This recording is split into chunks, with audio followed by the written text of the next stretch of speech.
Because let's face it, you have a lot of people in this country who are just very stupid. I mean, if you cast a ballot for Jasmine Crockett, I'm not even sure that stupid covers it. Are you even conscious? Okay, well, we need to have actual Americans in elected office. That's the first thing. But that alone won't solve all of our problems, because even if you have actual Americans in elected office, there are plenty of actual Americans who are still in elected office and are also terrible. You're still stuck with people like Jasmine Crockett, for example. And there's a whole profile on Jasmine Crockett in The Atlantic, a profile which has been a source of some controversy, at least on Jasmine Crockett's team, because she volunteered to be a part of this profile, but then tried to, as we'll see, she tried to withdraw her consent because she didn't like how it was turning out. And how it was turning out is that, well, the profile was actually trying to discover what kind of person this is, which is the whole point of a profile. Now, I didn't read the whole thing myself. There's only so much mental abuse I can take. But here's a summary from the Daily Mail of this profile in The Atlantic. Democratic Representative Jasmine Crockett's obsession with controlling her image, monster ego, and shabby treatment of staff has been exposed by a new profile. The hard-left Texas Congresswoman, 44, has been scolding colleagues over scheduling and food, was seen scolding colleagues over scheduling and food by the Atlantic journalist Elaine Godfrey, who profiled her for the prestigious magazine. Godfrey also remarked on Crockett's obsession with her own image and cuttingly revealed that the lawmaker's phone lock screen is a picture of Crockett herself. The journalist was granted access to Crockett for her profile, only to have it unceremoniously revoked after she contacted other lawmakers to ask their thoughts on the rising star Democrat. Those secondary interviews are a standard procedure for such profiles, but Crockett was outraged. And then it goes on. Before losing access, the Atlantic's writer also got to see Crockett interacting with her staff in what she described as a brusque manner. Crockett reportedly called an aide to scold him for an unclear note on her schedule and told another assistant a bag of food they had bought her looked like crap. Godfrey has also revealed Crockett is highly conscious of her self-presentation. During many of our conversations, Crockett wore acrylic nails painted with the word resist and a set of heavy lashes over her brown eyes. The lock screen on her phone is a headshot of herself. Throughout the Atlantic's piece, Crockett lamented that her Democrat colleagues shut her out of the top position on the House Oversight Committee, even though she has the most social media followers. She said, quote, "It's like there's one clear person in the race that has the largest social media following." So that's just a little bit of the profile. And I have to tell you, we joke about Jasmine Crockett a lot because she's a clown. She's an unserious person. She's a joke of a human being. She's unintentionally hilarious, a comedic figure in many ways. Again, unintentionally. She's about as smart as a potato. She might as well be a potato. I mean, the voters in the 30th congressional district in Texas may as well have voted for an actual potato. So there's a lot to laugh about, but I also find her to be a tragic, depressing figure. And it's kind of the weirdest sensation, because when I read about her, I see a clip of her, I find her very funny, but I'm also filled with, at the same time, with this deep despair. So it's strange in that way, because while being a clown, the fact is that this person was elected. A majority of voters in, I think that's Dallas, the 30th congressional district in Texas, a majority of voters in a major American city saw this obnoxious potato and said, "Yeah, I think that's it. I think she's the obnoxious, loud, half sentient potato with fake eyelashes. Let's vote for her. Let's make her." Yeah. A majority of voters made that decision. And they'll probably do it again. They'll probably promote her, actually, because she's likely going to run for Senate. Right now, she has a comfortable lead in the polls. She's sitting at 35%. The next closest is sitting at 20%. And this is a woman who has never done anything for her constituents at all. Not a single thing. She's delivered nothing for them. Not even tried. Instead, she spent all of her time trying to generate viral clicks on social media for herself. That's the only thing she cares about.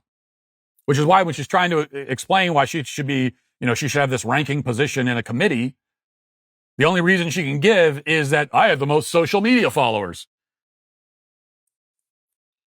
And because that's all she cares about is the viral attention. And she gets that attention by carrying on like a Spirit Airlines customer, just being loud and dumb and incredibly self-involved. And voters have looked at that and said, oh yeah, I need more of that. Give me some more of that. Yes, please make the U.S. Senate resemble a Spirit Airlines flight even more.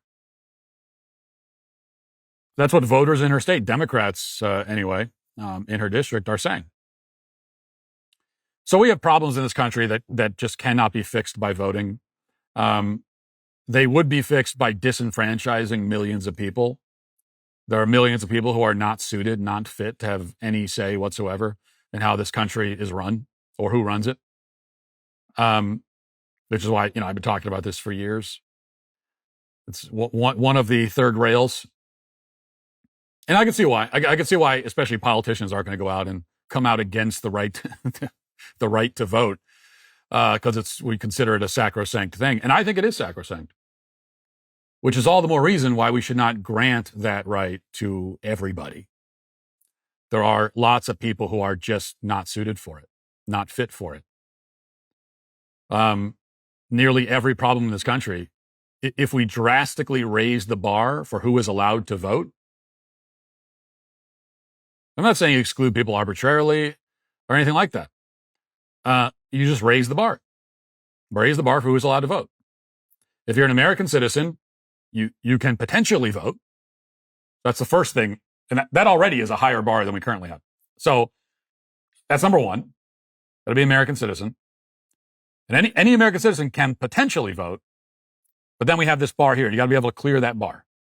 All right, so thanks to Bearskin for sponsoring today's show. They sent me their heavy storm rain jacket and hoodie combo, and I decided I haven't been wearing it for the last couple times we talked about it because it's so boiling hot in the room where I am. But I did want to put it on because I think I look great in this jacket, and anyone can look great in this jacket. That's the great thing about the jacket. And the even better thing is that this is the best 3-in-1 rain jacket on the market. It's the best one I've ever owned. It folds down into its own stash pocket as well. It takes up almost no space in your backpack or pocket. And it's a total game changer in heavy or light rain. This thing's fully waterproof. When I go out fishing in the kayak, I throw this thing in if it looks like it might rain, throw this thing in the kayak with me, bring it with me. And that's because it's got fully taped seams, silicone sealed zips, adjustable cuffs, and the hood is designed to not allow any water near your face. And it's not just any old jacket. It's also got 5 waterproof pockets, so all your gear stays dry, whether you're hiking, fishing, biking, getting caught in a storm, on your morning commute, whatever it is, this is the one crucial rain jacket that you need. And here's the best part. It actually zips into the Bearskin hoodie, turning both into a 3-in-1 all-weather system. So your fleece stays warm and dry underneath, and you stay comfortable and dry on the outside.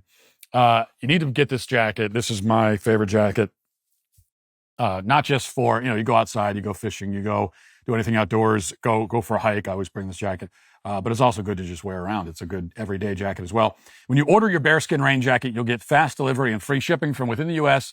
So to get yours for 60% off, just text MATT to 36912. Even if you're busy right now, still text MATT to 36912.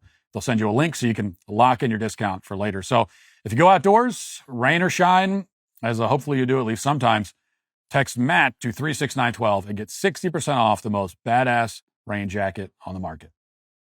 And I've talked many times about what that bar would be. Just like demonstrating a basic understanding of how our system works, demonstrating that you have some basic knowledge of current events and the issues that you're voting on, demonstrating that you have skin in the game, that you're a functioning adult contributing member of society, things like this.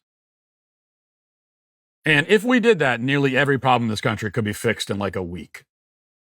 Really, if we did that. But we're not going to. That's not going to happen. So what then? Well, it means that we have problems that voting won't fix, problems that allow people like this to get elected. And of all the embarrassing revelations about Jasmine Crockett in this profile, none of them are actually revelatory. They're not surprising. But the one that's most profound is the fact that her phone lock screen is a headshot of herself. I mean, it may seem like a small thing, but there are small things in life. There are small things you can do. There are small things that you might notice about someone that tell you everything you need to know. You can, they say don't judge a book by its cover. Actually, you can. And depending on what you see on the cover. And if the cover of their phone is a picture of themselves, that everything you could ever need to know about them, you don't need to talk to them. You don't need to get to know them. Everything you need to know is contained in that one simple fact. That this woman went into her phone, scrolled through the presumably hundreds of photos of herself, and selected one of those to be her phone lock screen. Not a photo of a loved one, a friend, not a photo of a beautiful sunrise or a panoramic view from a recent vacation. Not even a photo of a dog or a cat. That would be preferable to what she chose, which is a photo of herself. So it's cartoonish. I mean, this woman is like a cartoon. I swear she wasn't born. She was animated. This is literally the kind of thing that a comically vain character in a cartoon would do. But this is her real life. And people vote for that. Because let's face it, you have a lot of people in this country who are just very stupid. I mean, if you cast a ballot for Jasmine Crockett, I'm not even sure that stupid covers it. Are you even conscious? Are you self-aware? Are you fully sentient? I don't say that as a joke. I've actually started wondering about this. I kind of think about this a lot. I saw someone making this point recently in response to a clip from that show. What's that show called? Financial Audit on YouTube. And I never watched a full episode of it, but I see these clips that pop up. And I'll admit that the clips are kind of fascinating because the host, I think his name's Caleb, who gives financial advice to these people who come to him. And these are people who are just totally dysfunctional. So the show seems to be kind of a cross between Jerry Springer and Dave Ramsey. It's a brilliant concept. And it's a great way to generate content. I mean, it's a content generating machine. So you see these clips and you know, you got someone who they earn $70,000 a year or whatever. They've racked up 50 grand in debt somehow. And still, like, they're spending half their paycheck on Labubu dolls and vacations. I saw one the other day. A woman's in a tight financial spot. She's got debt, bills. She gets a $10,000 tax refund. Goes and spends every dime of it on a vacation. Saves none of it, puts none of it to her debt, puts none of it to her bills. Every single last dime she spends immediately. And then she comes to this financial expert and says, I don't know, what's going on here? How do I solve this? And you see in these clips that Caleb tries to talk to them and reason with them, but there's just nothing there. It's like there are these drones, these totally vapid, empty people who, you know, you're talking to them and you're saying, well, why did you spend half your paycheck on a Labubu doll? Don't do that. But you got a $10,000 refund, you got debt. Don't spend it all right away. You can't, if you want to get out of your debt, you can't do that. And he's trying to explain it to these people and increasingly kind of losing his mind while they're sitting there like blank expression, like, huh? Well, yeah, I don't know. Why not? So, anyway, these are also the Jasmine Crockett voters, right? These kinds of people. And not just, I'm using Jasmine Crockett as an example. There's a lot of politicians just like her. And it's because of people like this that those kinds of people end up in positions of power. I don't know. I think the problem is worse now than it's ever been. This problem of people being, you know, empty, vapid, nothing going on, like barely even aware of who they are or where they are. And I think it's worse than it's ever been because you have the education system, which is a total failure. You have the media, Hollywood, the internet, et cetera, and so on, that have worked for generations to lobotomize people and numb their minds and turn them into drones. The pharmaceutical company, all this kind of stuff, pharmaceutical industry, the drugs people are taking, all of it, turning their minds into mush and turning them into drones, into vassals who are barely, I think, are like barely even conscious. So it's a problem that's getting worse, but it's also always been. I mean, this dichotomy has always existed. Our founders recognized that, which is why it was never intended for the right to vote to be something that's granted to every single person as long as they're a certain age, where there's no other requirements. That was never the idea. And when you do that, When you take someone, when you watch Financial Audit and you see the woman who spent thousands of dollars on I don't even know what Labubu dolls are, by the way. I just saw this in a clip. But you see the woman who's in desperate financial straits and spent all this money on Labubu dolls, and you see that, and you think, well, this person is allowed to vote. She can vote. Her vote counts the same as mine. I'm sitting here legitimately wondering, to what level is she even a conscious person? And she can vote. Well, when you reach a critical mass of people like that who are allowed to vote, it just kills your country. Your country's done. No country can survive that. No, you cannot survive having people like that who can decide the direction of the country. So you raise the bar, make people demonstrate some amount of capability, of aptitude before they're allowed to take part in these kinds of decisions. You either do that or, your country dies. I mean, that's really the two options. So there's a cheerful thought for you. If you'd like to see what else I have to say, you can access my full show by going to dailywire.com or by going to the Matt Walsh Show Twitter page. Hope to see you there. Godspeed.